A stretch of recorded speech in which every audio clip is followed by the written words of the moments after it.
Hi, everybody, and welcome back for another chapter of Sri Nisargadatta Maharaj's I Am That. And today we will be looking at chapter 82. Absolute perfection is here and now.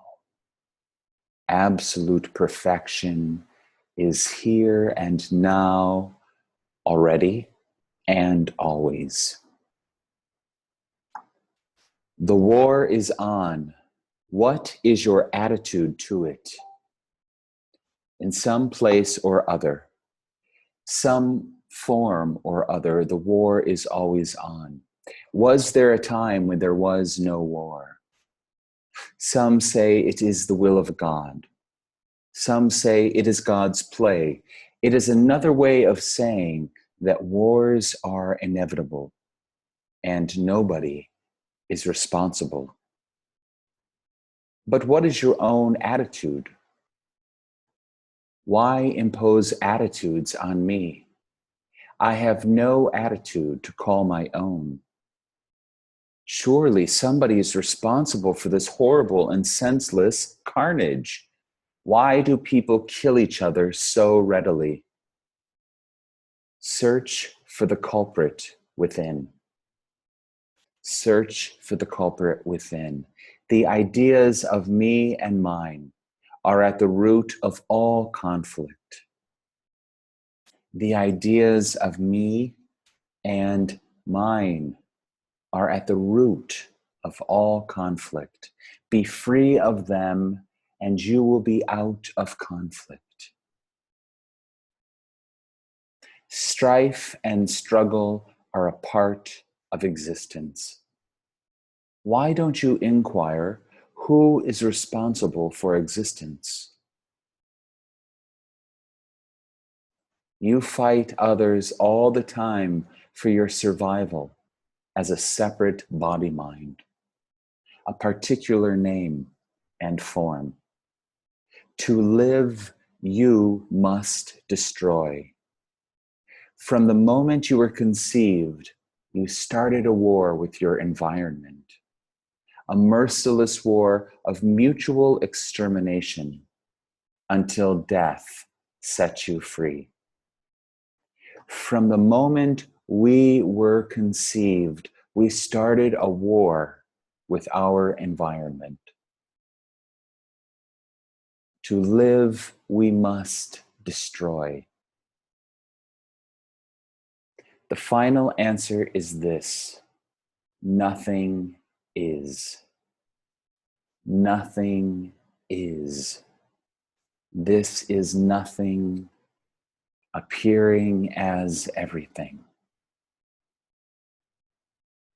Nothing is. All is a momentary appearance in the field of the universal consciousness. Continuity as name and form is a mental formation only, easy to dispel. Who is responsible for the death of the child? Nobody and everybody. The world is what it contains, and each thing affects all others. We all kill the child, and we all die with it. Every event has innumerable causes and produces numberless effects. It is useless to keep accounts. Nothing is traceable. Your people speak of karma and retribution. It is merely a gross approximation. In reality, we are all creators and creatures of each other, causing and bearing each other's burden. So the innocent suffers for the guilty. In our ignorance, we are innocent. In our actions, we are guilty. We sin without knowing and suffer without understanding. Our only hope: to stop to look, to understand, and to get out of the traps of memory. For memory feeds imagination, and imagination generates desire and fear. Our only hope is to stop, to look, to understand, and to get out of the traps of memory. For memory feeds imagination, and imagination generates desire and fear. Why? Why do I imagine at all? The light of consciousness passes through the film of memory and throws pictures on your brain. Because of the deficient and disordered state of your brain, what you perceive is distorted and colored by feelings of like and dislike. Make your thinking orderly and free from emotional overtones, and you will see people and things as they are, with clarity and charity. The witness of birth, life, and death is one and the same. It is the witness of pain and of love. For while the existence in limitation and separation is sorrowful, we love it. We love it and hate it at the same time. We fight, we kill, we destroy life and property, and yet we are affectionate and self-sacrificing. We nurse the child tenderly and orphan it too. Our life is full of contradictions, yet we cling to it. The clinging is at the root of everything.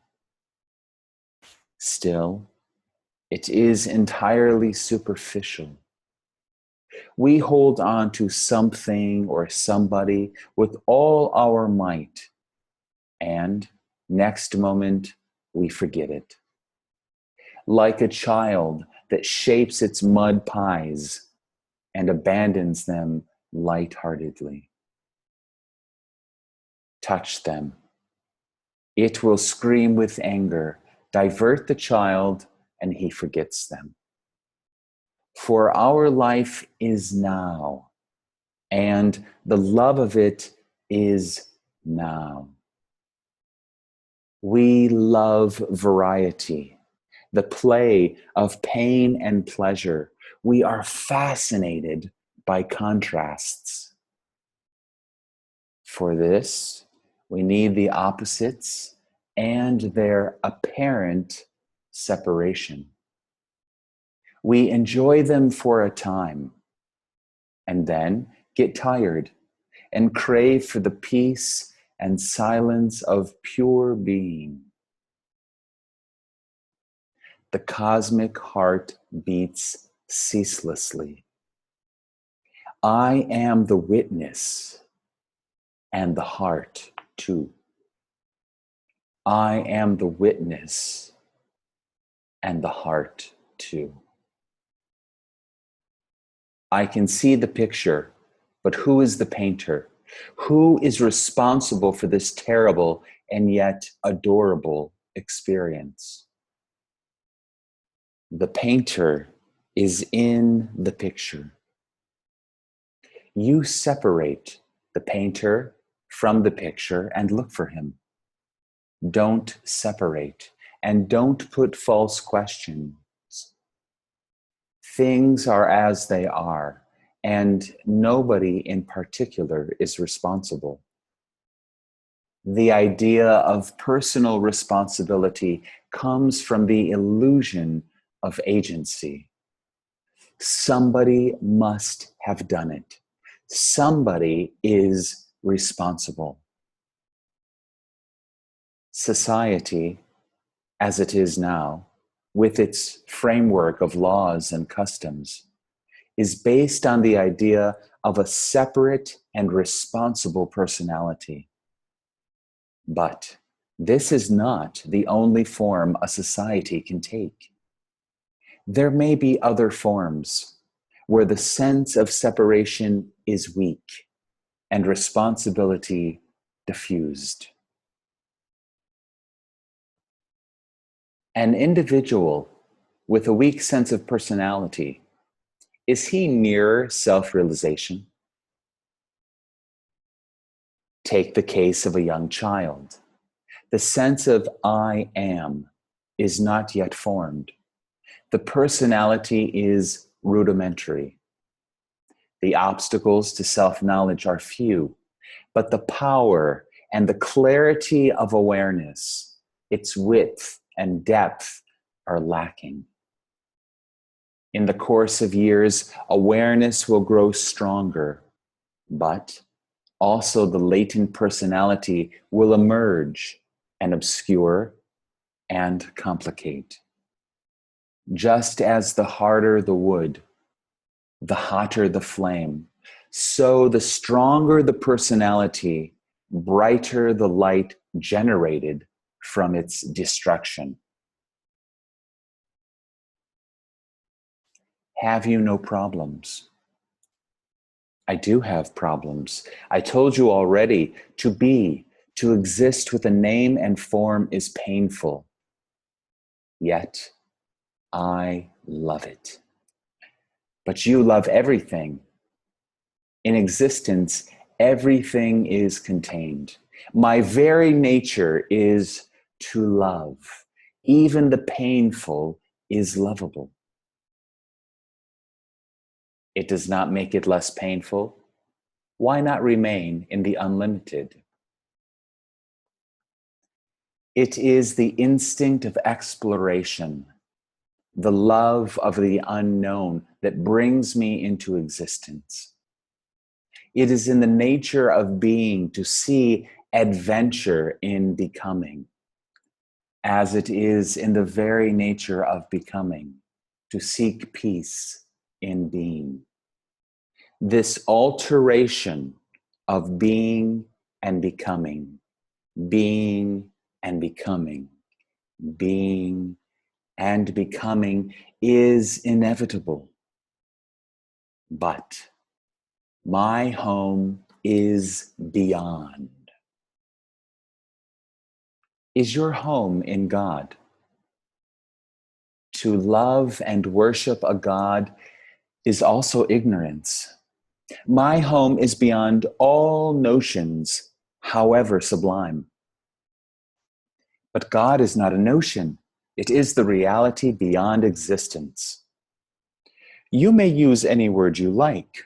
Whatever you may think of I am beyond it. Whatever you may think of, I am beyond it. Once you know your home, why not stay in it? What takes you out of it? Out of love for corporate existence, one is born, and once born, one gets involved in destiny. Destiny is inseparable from becoming.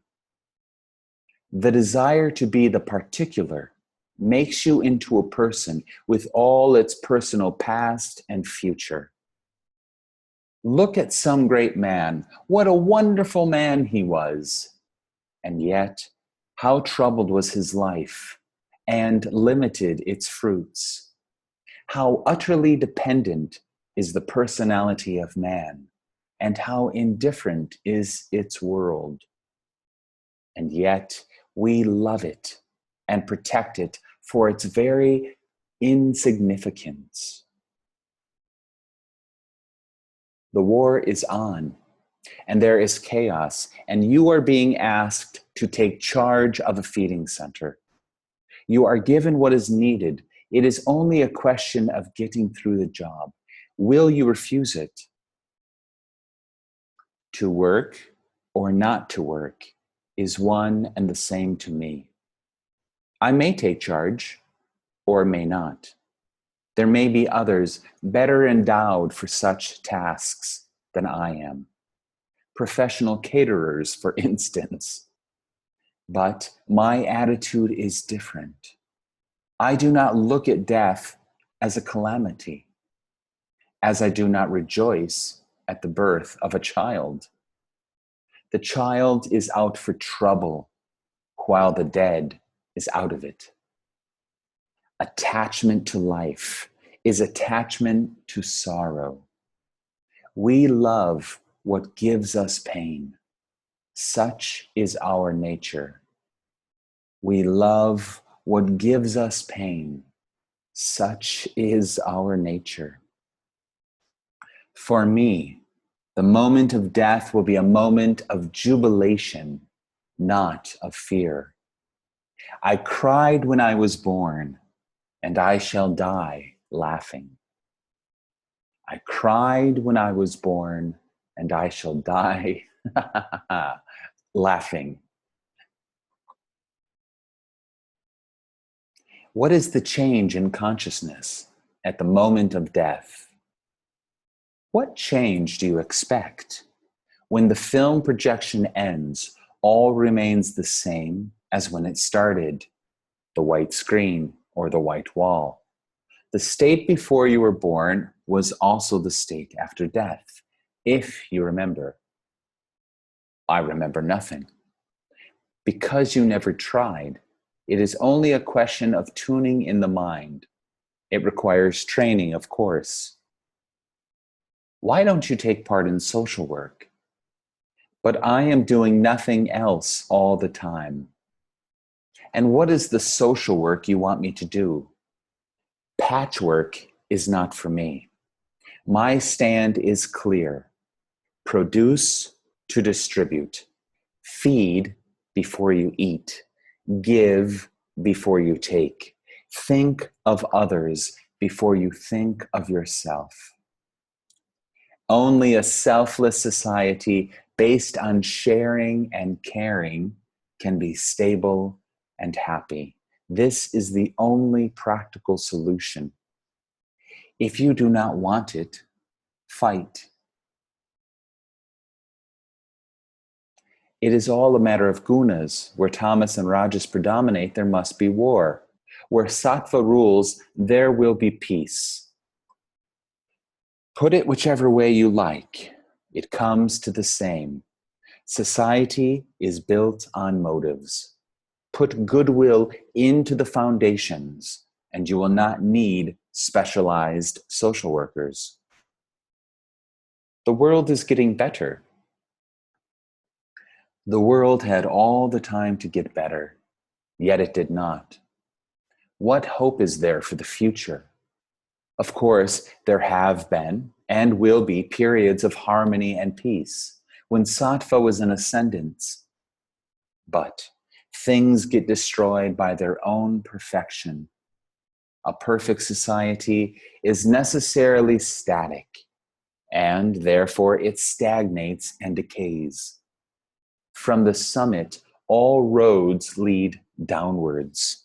Societies are like people. They are born, they grow to some point of relative perfection, and then decay and die. Is there not a state of absolute perfection which does not decay? Whatever has a beginning must have an end. In the timeless, all is perfect, here and now. But shall we reach the timeless in due course? In due course, we shall come back to the starting point. Time cannot take us out of time, as space cannot take us out of space. All you get by waiting is more waiting. Absolute perfection is here and now, not in some future near or far. The secret is in action, here and now. It is your behavior that blinds you to yourself. Disregard whatever you think yourself to be and act as if you were absolutely perfect, whatever your idea of perfection may be. All you need is courage. All you need is courage. Disregard whatever you think yourself to be and act as if you were absolutely perfect. Whatever your idea of perfection may be, all you need is courage. Where do I find such courage? In yourself, of course. Look within. Your grace will help. My grace is telling you now, look within. All you need, you have. Use it. Behave as best you know. Do what you think you should. Don't be afraid of mistakes. You can always correct them. Only intentions matter. The shape things take is not within your power. The motives of your actions are. How can action born from imperfection lead to perfection? Action does not lead to perfection. Perfection is expressed in action. As long as you judge yourself by your expressions, give them utmost attention. When you realize your own being, your behavior will be perfect, spontaneously.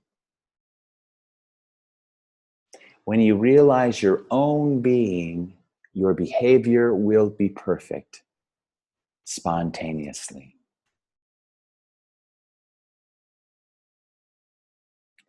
Very nice. Absolute perfection is here and now. Absolute perfection is here and now. Absolute perfection is here and now, not in some future. The secret is in action, here and now. Disregard whatever you think yourself to be and act as if you were absolutely perfect. Whatever your idea of perfection may be, all you need is courage. You have nothing to fear. If you have good intentions, then from that tree you will bear good fruit. But you don't have any power over the kind of fruit that is produced. You can only be true to your heart. That is why it's so important to purify your mind and to purify your heart, to be honest with yourself so that you can clearly see your intentions and your motives. Disregard all that is false, all that is untrue, all that is violent. Let go of everything until that white wall remains clean and empty. Clean and empty. Empty yourself of everything, all notions, all concepts. And find out what remains and live from that expression of the heart. Love all, serve all. Help ever, hurt never. Do good, be good, see good. You are the salt of the earth. You are the light of the world. Not my will, but thy will be done. Simply surrender to love, truth, peace, wisdom, grace, beauty, compassion, forgiveness, mercy. It's all within you. The kingdom of heaven is within you. Ask and you shall receive. Knock and the door shall be opened. Absolute perfection is here and now. Infinite intelligence, infinite creativity, infinite potential, infinite love, infinite compassion. Let go and let God. In each and every moment, simply surrender. Surrender your concepts. Remain in the state of don't know. And be the change you wish to see in the world.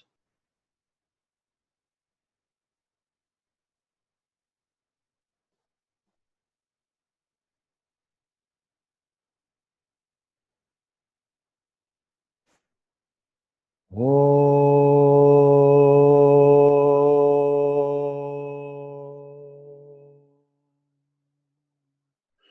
Shanti, Shanti, Shanti.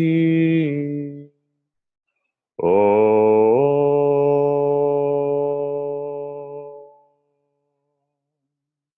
peace, peace, peace.